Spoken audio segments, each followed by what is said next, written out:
Bonjour, everyone.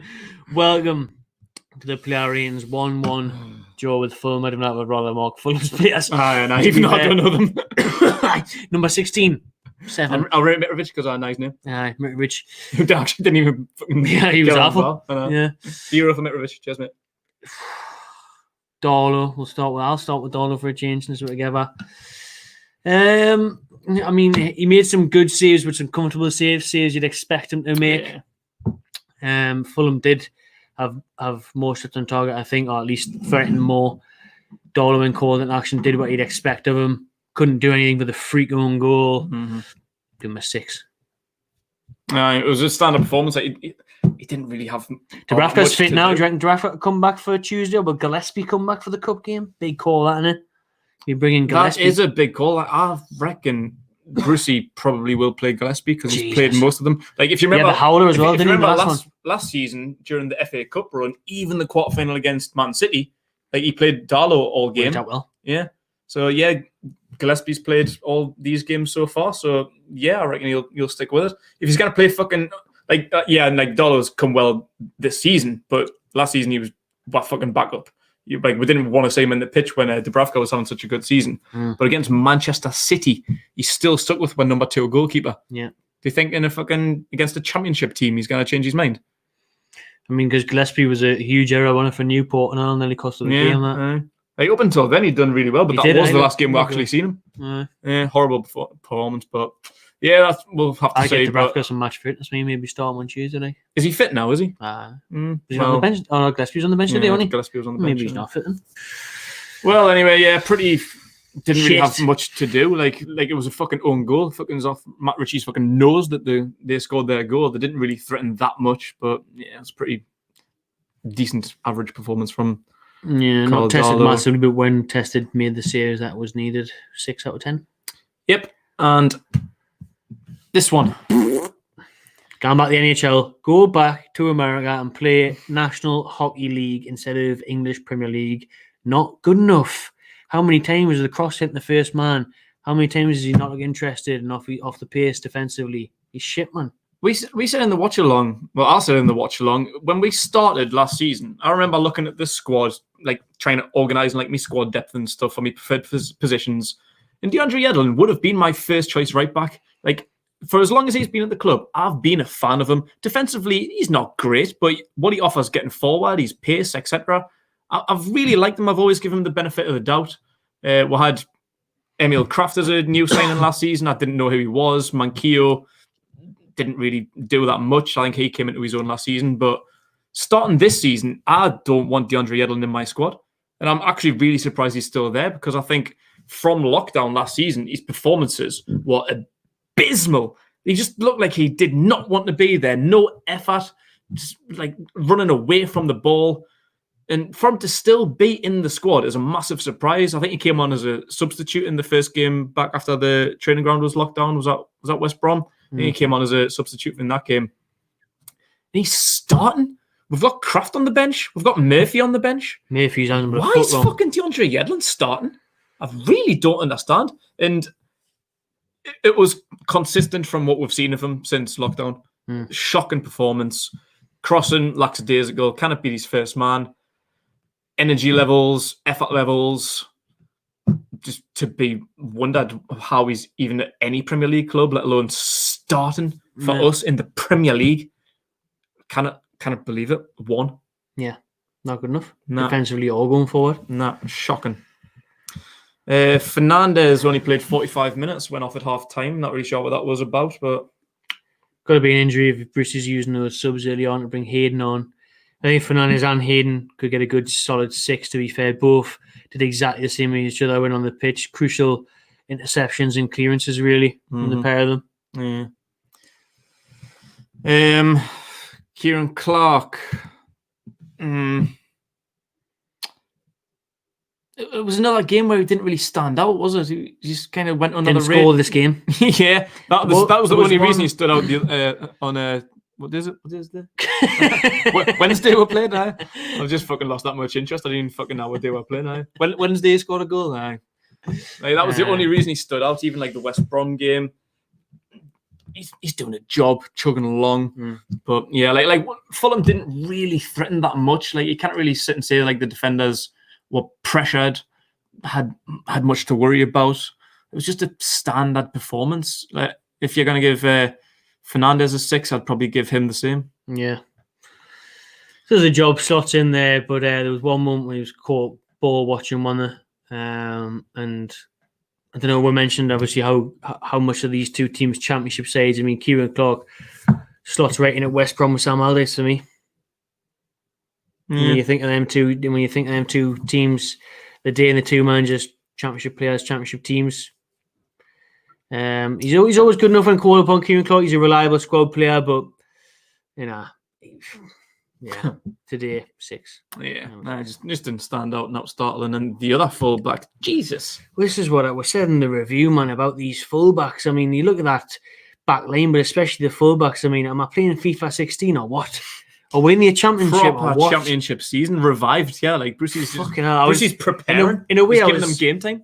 In a way, I was glad to see Lewis drop because he's been poor lately, really poor. So hopefully it's a wake up call for him to push on. But I mean, we haven't even seen Dummett mentioned or pictured in training or anything, and then he comes into the starting 11 there, and he was ball watching massively actually on one occasion, more than one occasion. He looks at his man, he thinks I can't even be asked to try and catch him up. I'm never going to get near him, and he's away from him. So how fit he is, I don't know. Again, doesn't offer enough for me as a Premier League quality left back there. I mean, again, he's starved of match fitness, match gameplay time. So why was he starting? Well, exactly. Brucey fucking seen or heard of his name in 7 months. He's straight back in the starting lineup. I just chuck him in. Nothing about that. Fucking hell, man. Any seriousness of the competition taken at all by Bruce. You would have thought this was like a pre-season friendly. I would. Give him an hour. Yeah, give him an hour to get his fitness up. Yedlin, Dummett. Like fucking hell! Like what is the game here? Proper fucking what's that like the Cup Champions competition thing on FIFA that you usually just skip because you can't be asked to play. That's what this game felt like. FIFA pre-season friendly. Yeah, it's a massively important 3 points. You've been invited to play in this tournament, so I'll skip that. Before we have some really tricky fixtures, I will just chuck them in. No worries. Fucking hell. It is worrying. Like it is really, really worrying. But 5 for Dummett today. Luckily, he wasn't tested enough. That would be been chucked in against Leeds and again. That would have been a slaughter. That would have been like fucking hostile in a football match. D12 slaughterhouse. Fucking none of that. Matt Ritchie, I think he played most of the game at left back. That's how he played most of the game. Yeah. Absolute shit. Championship quality again, like I've said. Yeah. Slow. Can't beat the first man. No urgency. He's fucking crossing, man. We said it now during the watch along, like one game you'll be class. You'll play like a really good game. You think, that's the Matt Ritchie I fell in love with a few years ago. That mint. He's still on side with a lot of fans. Like it's been the same for the past maybe 2 years. That's at least 3 years. Problem with the club is stuck with this shit from years ago. Like Yedlin, Dummett, and Ritchie. It's not 2015. They're not fucking good enough anymore. He's still on side with the fans because of his heart, passion, determination, and mostly effort. Like sometimes the effort isn't always there, but like fans like him because of the passion that he shows, and he is a passionate bloke. He gets stuck in, but is the quality there for the Premier League? Not consistently. Nah. Like I say, like every game in 6 or something, you'll pull out a great performance. You'll score a belter goal, and you'll think, "Oh, fucking, there's Matt Ritchie. There's the lad that we used to love." There is magic in that left foot, but the magic is deteriorating as he deteriorates in age. Yeah, that isn't. It's not like I said. It's not 2017. It's not 2018 anymore. It's not 2016 when he's producing that every week or every other week. Now it's every month at best, and you can't rely on that at this level. Yeah, I'm disappointed in Matt Ritchie today. Like I thought he might have had a good game. He pushed into left back as the game went on, didn't he? Was it Dummett that come off? Dummett came off for Fraser, yeah. Yeah, just the crosses in, man. So disappointing. Passing, just everything. I have to give him a 4. Yeah. Jonjo Shelvey, captain. Really, a captain's armband for Jonjo Shelvey. Take that cunt off. You do not deserve to wear the armband of this club at all. Who does? fucking hell. We haven't got a leader. Give it a Darlow or Hayden or something. Wilson at this point. Do you know what I mean? Like, they're not good. Shelvey. We talk about Ritchie not turning up. Shelvey, 1 in 10 games, class. The rest of them, bang average or below. And today was below. Today is the chance. Shelvey was rested against Leeds because, as I called it in the preview, Brucey actually acknowledged, or one of the Steves realised, he hasn't got the legs to compete with this midfield. You need to be up and down against Leeds. You need to be combating the pressure. We didn't do that anyway with Longstaff, Hayden, Hendrick, whoever was meant to be responsibility. They didn't do it either, but Shelvey definitely wouldn't have done it. The day Shelvey was given time on the ball, dream. Absolute dream that when Shelvey was given time on the ball. How lazy were Fulham in the middle Hollywood balls, left and right, ball over the top. Didn't find one of them today. Didn't do enough. Didn't even a bit space to run in and then someone can make a run off. He didn't do anything today worthwhile, Shelvey. We have chances when they've been sent down to 10 men with 10 minutes to go to pick out someone to look for a through ball. Doesn't find anyone. Doesn't cause a minute of threat. The odd free kick, over, off the wall. Doesn't beat the first man. Simply way below standards. 3 for Jonjo Shelvey. I've said for a long time, on his day, Jonjo Shelvey can be one of the best centre mids in the Premier League. 100%. But them days, that's why how Liverpool signed him. Few and far between do they come. It's actually embarrassing. Like every fucking 2 months or something, you'll have an unbelievable game and we'll think we love, like something like Ritchie, like them days, like when he's on it, he can be so good, but it's just so frustrating how few and far then good games come. And like you compare him, it's either Premier League Jonjo Shelvey or non-league Jonjo Barry. Proper Barry the name. Like I'd be embarrassed if I was Shelvey, Barry, like, because you think you've got that in the locker. Potential England international, probably not now to force into Southgate's ideas, no, but people back still in the day, like 2018 when we said it, like, Shelvey.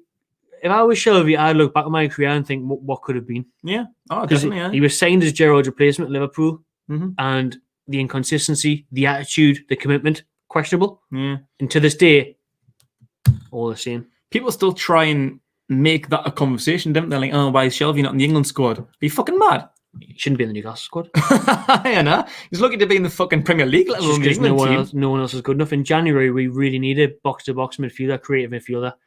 But Shelvey's not good enough. Longstaff's not good enough. Where's Matty? Gone. No idea why. Hendrick's not good enough. Hayden's solid. Hayden and a creative midfielder next to him. That's what we need. Shelvey, 3 out of 10 a day. Yeah, we'll go on to his partner, Sean Longstaff. And after the slaughtering that we gave him on... you take this one, on Wednesday. I'll take this one off your hands. Don't you worry about that. Sit back and try and remain calm. You get your fucking blood pressure doing, will you? I can feel you pumping from here, man. Must be CBD. Sean Longstaff, like... We were raging to see him in the starting lineup after Wednesday's performance. Just so bad. And again, we can probably say that like we did about Shelvey and Ritchie. He had so much potential coming through. We know there's a player in there deep down, but we haven't seen it in almost 2 years. For him to start the day after that performance, I was fucking foaming. And especially like, where's Matty? We've now increased to 9 subs. And we've got Dummett and Yedlin even in the squad, let alone the starting 11. Where the fuck's Matty? No idea. Why did we try so hard to convince him to sign that new contract? Like, just let him fucking go to Udinese. Let him go to Watford. Let him go anywhere he likes. Like, he's not getting game time. Brucey obviously doesn't seem as being good enough. That might be true. But why didn't he test it out? Yeah, Sean. He lost his place to fucking Nabil Bentaleb last year. He's lost it this year to Jeff Hendrick. How bad is he in training? But anyway, this is not Matty Longstaff. This is Sean Longstaff. I thought there was elements of the same player that played in Leeds. Like, a bit lazy in the middle, lost possession a few times, passing wasn't great, his delivery was poor at times. But there was glimpses of the old Sean Longstaff in this performance. Very small glimpses. That was a wicked crunching tackle he made in the first half. Stop eyeballing this one. He made a great tackle in the first half. He made a few good passes, but that's all I can really say. A couple of good tackles, a couple of good passes. Overall performance over 90 minutes, was it satisfactory? Not really. It was still a little bit lazy, but it was 10 times better than Wednesday. It couldn't have been worse. Literally, that was only one way up from Wednesday's performance. And yeah, that was an improvement. Was it great? No, it wasn't. But yeah, I'll give him a 5. I think in the watch long we mentioned that crunch and tackle, and I mentioned it in the watch long. In the last 10 minutes, he grew it in the game. To be honest. Yeah, he did. He was.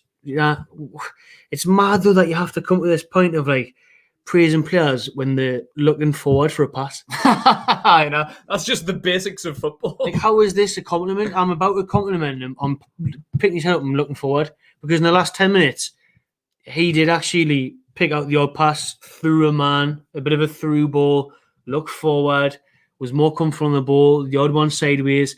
He was all right in the last 10, 15 minutes, I thought he was. And he did improve in effort a little bit in the first half, but it's still not great. Like, how it's still not great.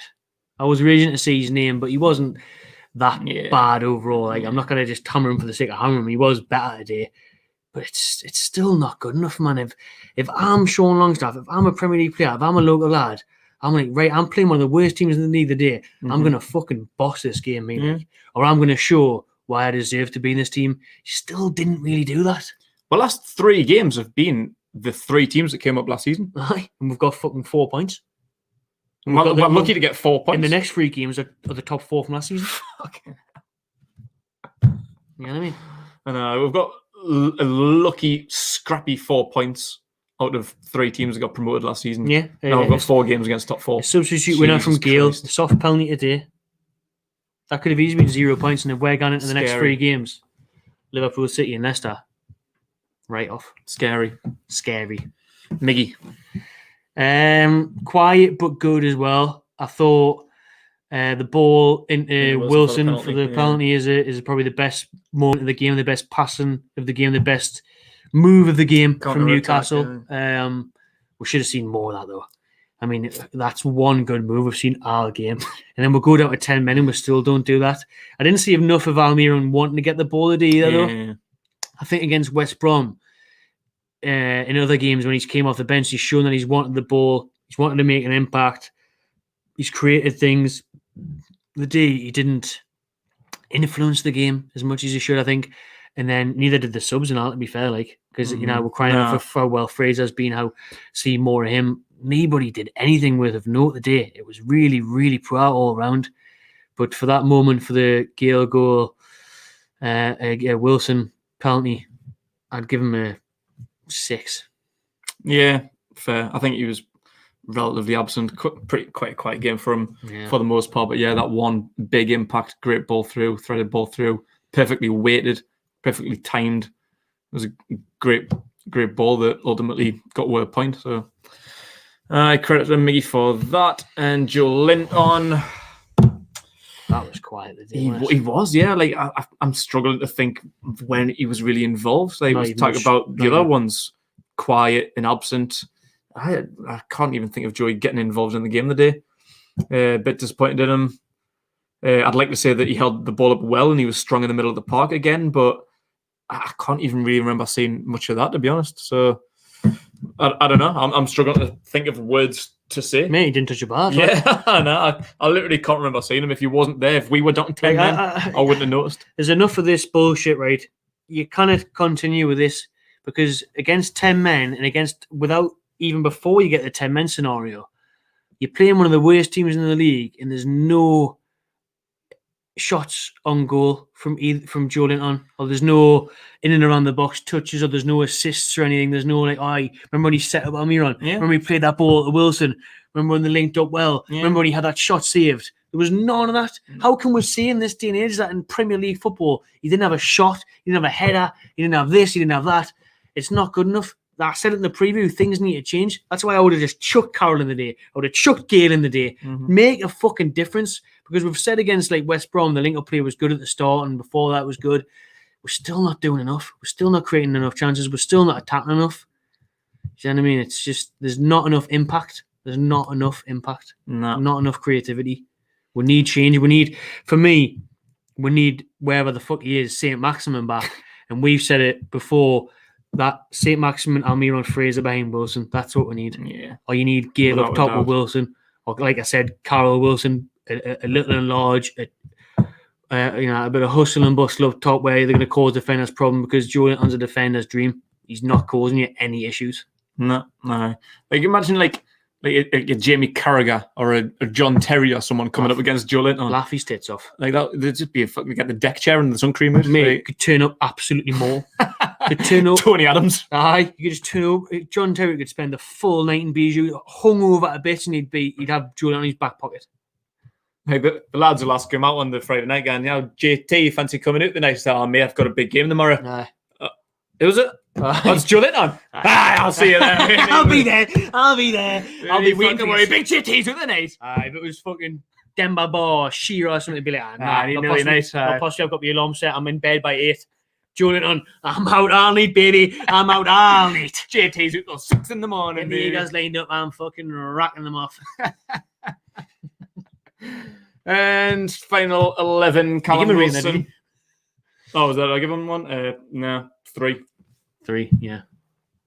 Wilson, good penalty as usual. Well, had my horse going a little bit, to be honest. Cool and calm from him down the middle. Cool and calm from my liking, but it hit the back of the net. So didn't feel that way. That was I've just said about Jordan. I'm not having a shot at goal. Neither did Wilson though. There's just no chances created. Mm-hmm. Wilson to get 8 goals so far this season is an absolute miracle. Really is. Without Wilson, it's a Christmas miracle. Without Wilson, we would be where Fulham are, right in the bottom 3, 110%. Mm-hmm. He's so important to us. One chance today, penalty, goal. That's him summed up. We really need Fraser and that to get on the pitch more, to get more chances towards Wilson, because he's having to do dirty work, come back a lot more, drop deep, and it's just embarrassing to watch how painful it is and to see the lack of chances created. But in terms of taking his goal of the day, 7. Yeah. He's the only spark that we'll have without Saint-maximin, but like how often in a game do we see him? Like he's too isolated. He's starting to have to drop back now. He's pretty much doing like a Joelinton role where he's dropping back and trying to hold up the play and use his strength and stuff, but that's not what we want from him. We want an out-and-out striker, a fox in the box. If we wanted someone to drop back, then we could have just fucking kept Joelinton and Carroll. We didn't need to spend 20 million on Callum Wilson. Yeah. But that's what he's having to do to get involved in the play. His chances are few and far between. Like 50% of his goals this season have been penalties. And 2 of them at least have been dubious as fuck. The Tottenham one. He's lucky to have 8 goals this season, but we're lucky to have him to have them opportunities to score. Not good enough. First change at half time, Isaac Hayden on for Federico Fernández. I thought he'd done pretty well, you know. Really well. I thought like straight away he got a massive tackle on the sideline. He was making a nuisance of himself. Another game playing out of position, just come back from his illness. There's heart and passion there, but unlike Matt Ritchie, I think there's like an end product. Like he's getting stuck in every tackle. He's not scared to get a foot in, hurt himself in a challenge. He probably throws himself at everything. I think we've seen a bit of that today. We didn't see him getting forward much, obviously, because he was covering at centre back. But every tackle that he made, it was wholehearted, and like I was impressed with him. To be fair, I think he's probably one of the only defenders that stood up for me. Our best centre back last couple weeks. It's no joke. It's no joke. Our best player up and down the pitch. Unbelievable. Isaac Hayden. I'd put him in the number 10 role next week for you. Might as well. I just put him fucking right back up top. Like 6. Rest of the subs did even touch the ball. I don't know. I can't remember Gayle getting on. I thought this is what I mean. I thought Fraser had done all right when he come on. Like he was trying down that left hand side. He was trying to get a ball in. Yeah, he was just getting wiped out all the time. He was looking to take on the full back. He was looking to try and get down the wing, use a bit of pace, get a cross in. Didn't really have much luck, but he looked hungry. I thought he looked like he was trying. Like he didn't have the look, but the majority of the players that we've just rated there, they didn't try. There was no effort, no heart. I thought Fraser at least tried. Definitely, and he can be a big player for us. I want to see more of him. But I think, Gayle and Fraser not making much of an impact isn't really down to them. Did they really get the ball to make the impact? Did Shelvey play through Fraser? Did Gayle get a chance to run onto a ball? Did Gayle waste a chance? Did Gayle fluff his lanes? Did Gayle put one over the ball? No. Did Gayle miss a hit? No. Nothing happened. Nothing happened after going out of 10 men. We didn't create fuck all. It's embarrassing that, like. Mate, Fulham. 25, 30 minutes there plus added time against 10 men, bottom 3, Fulham side. Well, 1-1 at home against 10 men against Fulham. At home. And we can't And drive forward. It's not even like they went down to 10 men and we can think, well, if only Gayle, if the keeper didn't make that save, if the keeper didn't push that one over the bar, the keeper didn't make that save, the defender didn't clear that one off the line, and then it would have been 2-1 us. No, it would have been 1-1 till we played till fucking next Christmas.